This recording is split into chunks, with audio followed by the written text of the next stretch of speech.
नमस्कार, आप देख रहे हैं न्यूज नेशन की एक खास पेशकश। मैं हूं आपके साथ अनुराग दीक्षित। इस वक्त सिर्फ पड़ोसी मुल्क चीन नहीं बल्कि दुनिया के कई देशों में लगातार कोरोना का खतरा बढ़ता जा रहा है। दुनिया के कई जानकार इसको कोरोना की चौथी लहर के तौर पर देख रहे हैं। हालांकि कुछ जानकारों का कहना है कि ये तीसरी लहर या कहिए ओमिक्रॉन वेरिएंट का ही एक छोटा भाई है जो लगातार कहर बरपा रहा है। लिहाजा चौथा लहर, इसको चौथी लहर कहना जल्दबाजी होगा, गलत होगा। लेकिन इन सब के बीच आने वाला वक्त किस तरीके का है पूरी दुनिया के लिहाज से, आपके और हमारे लिहाज से यानी भारत के लिहाज से, यह समझना भी बेहद जरूरी है। हमारे साथ इन मुद्दों पर बात करने के लिए बहुत ही खास मेहमान जुड़ चुके हैं। हमारे साथ अमेरिका से जाने माने डॉक्टर रवि गोडसे साहब जुड़े हैं, जिनसे हम पहले भी चर्चा करते रहे हैं कोरोना की दूसरी लहर के दरमियान और समझते रहे कि क्या कुछ कदम उठाने की जरूरत है। बहुत बहुत स्वागत है डॉक्टर रवि गोडसे आपका न्यूज नेशन पर। और पहला सवाल यही सर कि पूरी दुनिया में इस बात को लेकर भी बहस हो रही है कि कोरोना की चौथी लहर है या तीसरी लहर का ही एक्सटेंशन है। डॉक्टर रवि गोडसे क्या कहेंगे? सबसे पहले कह देता हूं, भारत में तीसरी लहर नहीं आएगी।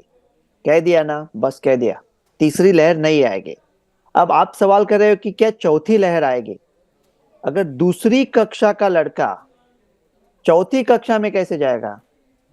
तीसरी कक्षा में जाएगा ना, या दूसरी कक्षा में एक दो दिन बाद रहेगा, फेल हुआ तो बाद में कोविड एक्सपर्ट बनेगा, जी। मैं कभी नहीं मानता कि भारत में तीसरी लहर आई थी। देखो, जब भारत में दूसरी लहर ने कहर बरपाया था जी। अप्रैल मई 2021 में, तब मैंने बड़े आत्मविश्वास के साथ ऐलान कर दिया था कि 1 जुलाई को ये पैंडेमिक खत्म होके एंडेमिक हो जाएगा। मतलब थोड़े थोड़े केसेस आएंगे लेकिन लहर के मुताबिक नहीं है। तो जो ओमिक्रॉन के बारे में सब लोग बोलते हैं तीसरी लहर आई, कहाँ आई थी ओमिक्रॉन की लहर? देखो, लहर इस शब्द की परिभाषा नहीं है हमारे टेक्स्ट बुक में कोई। लहर मतलब ऐसा केसेस आते हैं, ऊपर गए नीचे है। हम लोग का मानना क्या है? लहर मतलब कि ऑक्सीजन नहीं मिल रहा है, बेड नहीं मिल रहा है, रिश्तेदार रेमडेसिविर के लिए खड़े हैं। अभी ओमिक्रॉन के टाइम पिछले एक साल पहले, बराबर एक साल पहले, पूरा मैरिज सीजन का बैंड बजा दिया था, सब बंद कर दिया था, पूरा इंडिया खास रहा था। लेकिन कितने लोग अस्पताल में पहुंचे थे? वो अस्पताल के सब जो बेड थे, वो मैं और मेरी तन्हाई एक दूसरे पेशेंट की राह देख रहे थे, कुछ नहीं हुआ था जी। तो वैसा ही मैंने कभी नहीं माना कि भारत में तीसरी लहर आई। तो वो दूसरी लहर थी, वही थी। और भारत में तीसरी लहर अभी नहीं आएगी। इसकी वजह दो शब्दों में बता सकते हैं, और वो वजह है दूसरी लहर। दूसरी लहर में इतने लोग संक्रमित हुए थे, इसलिए तीसरी लहर नहीं आई। ओमिक्रॉन में तो मेरे ख्याल से पूरा इंडिया को ही ओमिक्रॉन हो गया। तो जो नेचुरल इम्यूनिटी है, भारत का वैक्सीनेशन भी बहुत अच्छा है, उसके वजह से ये ओमिक्रॉन वेरिएंट अगर भारत में आता भी है, केसेस आ सकते, केसेस आ सकते, वही फर्क समझना जरूरी है जी। कि हर एक आदमी जो पॉजिटिव है वो मरीज नहीं है, वो आदमी है। ठीक है। अगर उसको सिम्टम है तो माइल्ड सिम्टम है। डॉक्टर रवि अगर वो गोडसे, जो आप खांसी कह रहे हैं उसका मतलब क्या सरल शब्दों में सर हम ये भी समझें कि हो सकता है आने वाले वक्त में कोरोना के केसेस बढ़ जाएं? कुछ रिपोर्ट्स कह रही हैं कि वीकली जो केसेस हैं कोरोना के, उनमें इजाफा दिख भी रहा है, लेकिन उससे उस तरीके का मंजर नहीं दिखेगा जैसा कि कोरोना की दूसरी लहर में देखने को मिला था। लोगों की जानें नहीं जाएंगी, जान पर खतरा नहीं होगा। कोरोना होगा लेकिन जान पर खतरा नहीं होगा, आप ये कह रहे हैं? मतलब घबराने की जरूरत नहीं है, पैनिक नहीं होना है। घबराने की जरूरत, पैनिक नहीं होना है। कोरोना हो सकता है, बल्कि हो भी सकता है। जिन्होंने 2 टीके लिए हैं, 3 टीके लिए हैं, जिनको डेल्टा हुआ था, जिनको ओमिक्रॉन हुआ था, उन लोगों को भी ये BF7 या ओमिक्रॉन का वेरिएंट पकड़ सकता है। लेकिन वो सीरियस डिसीज से बच जाएंगे, उन्हें गंभीर बीमारी नहीं होगी, वो अस्पताल नहीं जाएंगे। इसलिए डरने की बात नहीं है, ठीक कोई है। लहर वगैरह नहीं है। मैं लेकिन हमेशा कहता लेकिन हूँ, ये वेरिएंट जानलेवा नहीं होगा। कोरोना के अगर आंकड़े बढ़ते हैं तो इससे लोगों की जान नहीं जाएगी, इसके पीछे की बड़ी वजह क्या है? ये वेरिएंट जानलेवा नहीं है, कम खतरनाक है, या हम लोगों ने वैक्सीनेशन अपना ले लिया है उसकी वजह से हम अब इसका मुकाबला करने के लिए तैयार हैं, या वो जो पहली दूसरी लहर और खौफनाक मंजर हमने देख चुके हैं हम, उससे हमारी इम्यूनिटी मजबूत हो चुकी है? देखो, उसमें दोनों चीजें शामिल है। एक चीज है, ओमिक्रॉन वैसे ही मामूली है, वो ज्यादातर नोज और थ्रोट में रहता है, ज्यादातर लंग में जाता नहीं है। लेकिन हम लोग कहते हैं ज्यादातर, तो अगर एक आदमी को भी पकड़ लिया, अभी चीन में क्या हो सकता है, 10,000 लोगों में से एक भी आदमी अगर अस्पताल जाता है और 10 करोड़ केस आते हैं तो 1 लाख लोग अस्पताल पहुंच सकते हैं, तो प्रॉब्लम आ सकता है। जिसका आर वैल्यू चीन में ज्यादा है लेकिन भारत में बहुत कम होगा, क्योंकि हमारी इम्यूनिटी है। तो जी। हमारा प्रोटेक्शन 2 वजह से है। एक वजह से कि ये ओमिक्रॉन वैसे ही मामूली है, ठीक है। ये इतना खतरनाक नहीं है।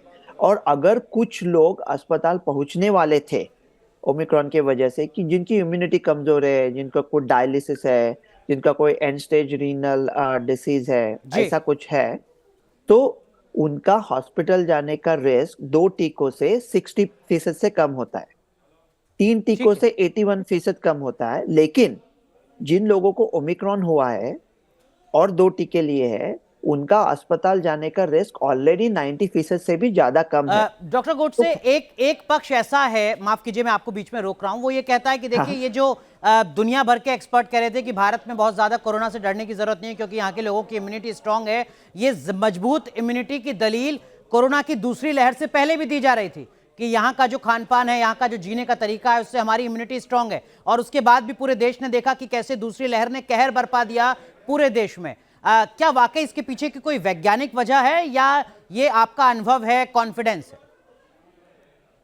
वैज्ञानिक, देखो, भारत में जो इम्यूनिटी बोलते हैं उसको, कोरोना वायरस जब हम लोग को जुकाम होता था वो भी पहले कोरोना वायरस थे। तो भारतीय लोगों को थोड़ी क्रॉस इम्यूनिटी है, इसीलिए भारत का जो मृत्यु दर है वो सारे जहां से अच्छा था। मतलब जितने लोग मर गए और भारत में जितने लोगों को कोरोना हुआ था वो भारत का सबसे अच्छा था। लेकिन ये नोवेल पैंडेमिक है ना, ये नया वायरस आया था, तो इसलिए दूसरी लहर में इतने पैमाने पे, और वो दूसरी लहर हम लोगों ने अपने आप पर उसको बुलाया, लहर को जी। न्योता दिया कि आओ भाई करके।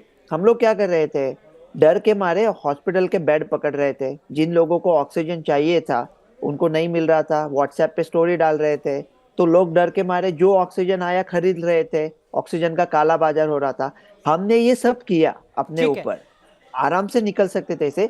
अभी जो ओमिक्रॉन का वेरिएंट है वो मामूली भी है और भारत को उसके अगेंस्ट प्रोटेक्शन भी है, ठीक तो है, लेकिन अभी कोई तीसरी लहर नहीं जी, आई। लेकिन रवि गोडसे, फिर क्या वजह है कि कई स्टेट्स में फैसला लिया कि जो वहां के स्टेट एम्प्लॉयज हैं, स्टेट पुलिस है, वो मास्क लगाकर अब घूमेगी? फिर से मास्क जो है वो वजूद में आ गया है। हमने देखा देश की पार्लियामेंट है, वहां पर भी जो पार्लियामेंटेरियंस हैं इंक्लूडिंग प्राइम मिनिस्टर, वो भी मास्क लगाकर घूम रहे हैं। जब डॉक्टर रवि गोडसे के मुताबिक कोरोना से अब घबराने की जरूरत नहीं है, ये जानलेवा नहीं है, ये लोगों को परेशान नहीं करेगा, तो क्या ये कंफ्यूजन है जब मास्क एक बार फिर दोबारा दिख रहा है?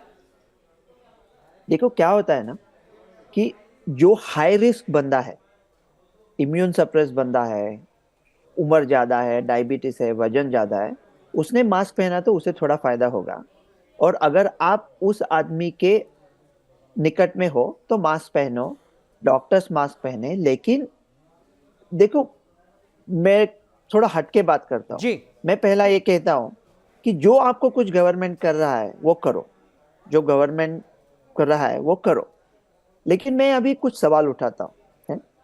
कि हम लोग कहते हैं कि 5 रुपए का मास्क पहनने में क्या हर्ज है, मास्क पहनने में क्या दिक्कत है आपको, तो आप मास्क नहीं पहने तो आप विज्ञान के विरुद्ध है।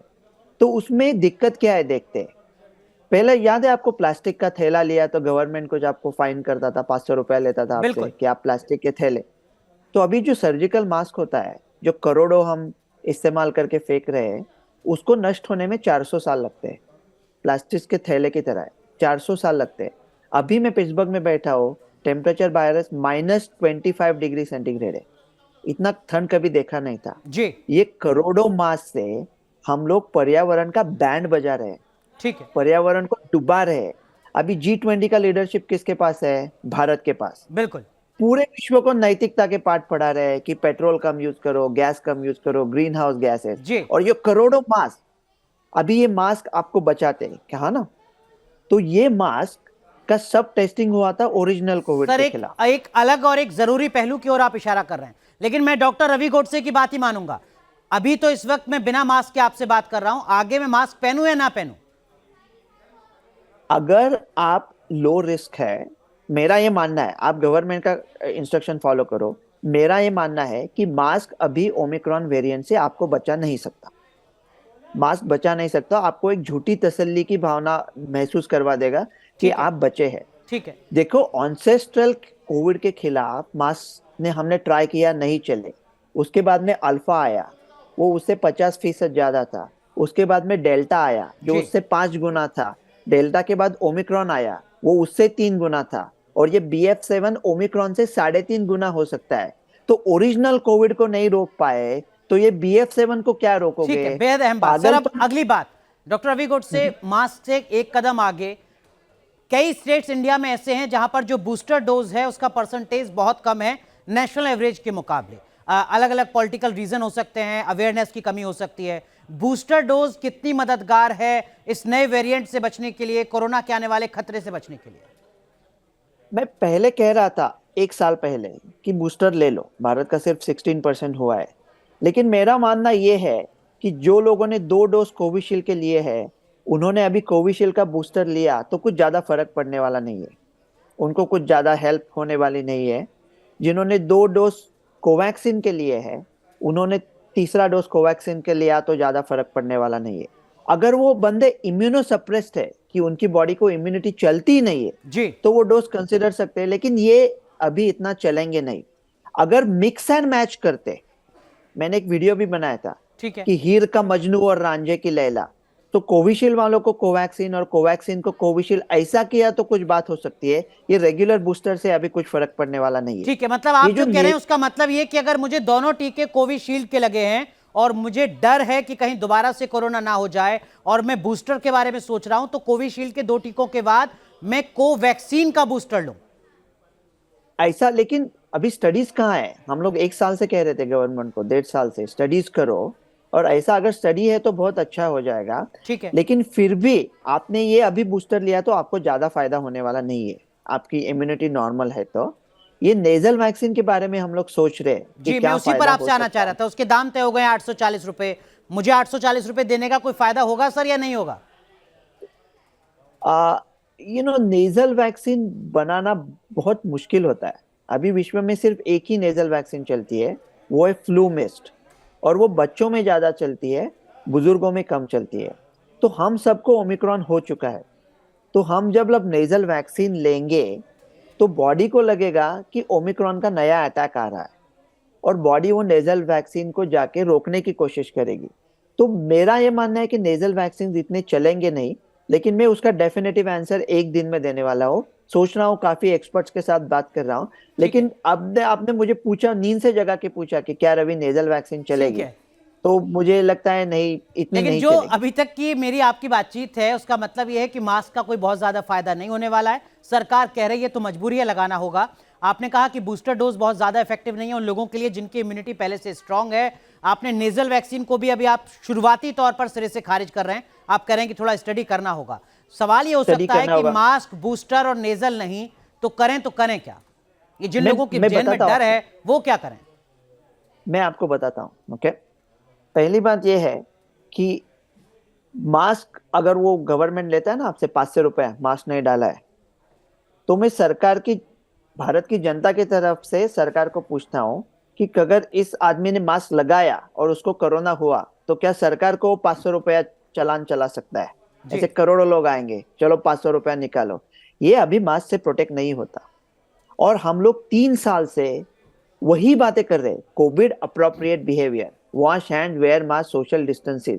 ना कोई कर रहा था, ना कोई करेगा, ना कोई अभी कर रहा है, और उससे घंटा कुछ फर्क नहीं पड़ता। वही वही बार बार पुराने गलत पैंतरे, वो टाइम सही थे, अभी सही नहीं है। अभी सिर्फ एक करना है, देखो, हाई रिस्क लोगों पे ध्यान देना है। अगर ओमिक्रॉन मतलब ये वेरिएंट से कोई पॉजिटिव आता है, जो बाकी के लोग हैं उनको अपनी जिंदगी जीने दो, मास्क, सोशल डिस्टेंसिंग से कुछ फर्क पड़ने वाला नहीं है। जो हाई रिस्क लोग हैं सिर्फ उनका टेस्ट करो सिम्टम आने के बाद। ठीक है उनका रिजल्ट टेस्ट मिनटों में होना चाहिए, रिजल्ट घंटों में आना चाहिए। जी, अगर वो पॉजिटिव है तो उनको ऐसी 3 दवाई दे सकते हैं, उसके वजह से उनका अस्पताल जाने का चांस, संभाव्यता ठीक है जो ऑलरेडी कम है 80% से कम हो जाएगी। उन जी, मेडिसिन के नाम है निर्माट्रेलवीर, एनसीट्रेलवीर, और 3 दिन का रेमडेसिविर प्रोटोकॉल। अभी है। अपना प्रोटोकॉल कुछ है नहीं, टेस्ट पकड़ के लोगों को ढूंढ के निकालो। तो मैंने एट डॉक्टर गोडसे रवि मन पे गवर्नमेंट के एक सवाल पूछा था टास्क जी, फोर्स को कि अगर ये आदमी पॉजिटिव है तो आपको क्या ट्रीट करोगे, और बिल्कुल अगर बिल्कुल, ट्रीट नहीं बेहद कर अहम सकते सवाल है तो सर। और हम उम्मीद पता करते हैं कि करें। जो सवाल आप सरकार से पूछ रहे हैं, रिलेटेड एजेंसीज से पूछ रहे हैं, वो उनका जवाब भी आपको जल्द देंगे। समय की थोड़ी कमी है। बहुत बहुत शुक्रिया डॉक्टर रवि गोडसे, इस वादे के साथ कि जैसे ही आप नेजल वैक्सीन को लेकर अपनी स्टडी पूरी कर लेंगे हम एक बार फिर आपके साथ जुड़ेंगे। बहुत बहुत शुक्रिया हमारे साथ जुड़ने के लिए और कोरोना से जुड़े जो तमाम मौजूदा वक्त के सवाल हैं उनका जवाब देने के लिए।